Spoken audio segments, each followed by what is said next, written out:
শিক্ষা ব্যৱস্থাত পুনৰবাৰ সংযোজিত হ'ব নীতি শিক্ষা। চৰিত্ৰপাঠ শীৰ্ষক নীতি শিক্ষাৰ মূল্যৱান কিতাপখন পুনৰবাৰ তৃতীয় আৰু ষষ্ঠ শ্ৰেণীত অন্তৰ্ভুক্ত কৰাৰ সিদ্ধান্ত গ্ৰহণ কৰিছে।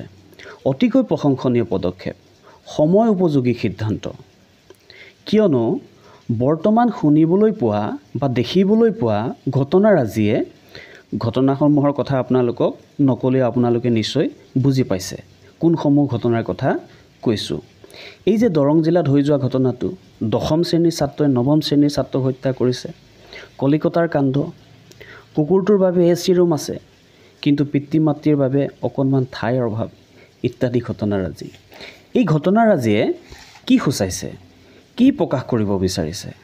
অৰ্থাৎ লাহে লাহে আমাৰ সমাজৰ পৰা নৈতিকতা, সামাজিক প্ৰমূল্যবোধ, সাধুতা ইত্যাদি উত্তম গুণসমূহ নোহোৱা হ'বলৈ আৰম্ভ হৈছে।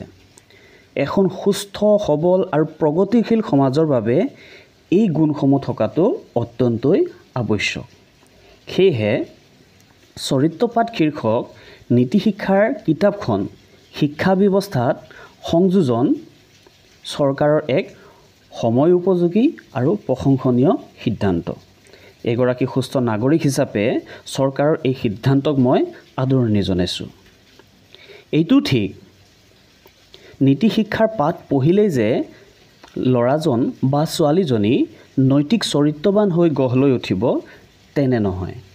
কিন্তু সকলো দেখি শুনি হাত সাৱটি বহি থকাতকৈ অকণমান প্ৰচেষ্টা চলোৱাতনো অসুবিধা কি? ইয়াৰ পৰা যদি কম সংখ্যক হ'লেও ছাত্ৰ ছাত্ৰী সুচৰিত্ৰৱান হৈ গঢ় লৈ উঠে তেন্তে সেয়া আমাৰ সমাজৰ বাবে, আমাৰ দেশৰ বাবেই সুফলদায়ক হ'ব।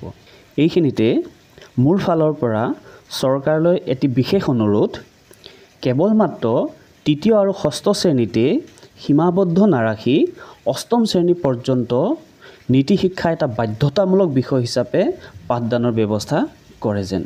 আৰু যদি এনে কৰে নিশ্চিতভাৱে আমি ইয়াৰ পৰা সুফল লাভ কৰিবলৈ সক্ষম হ'ম। ধন্যবাদ।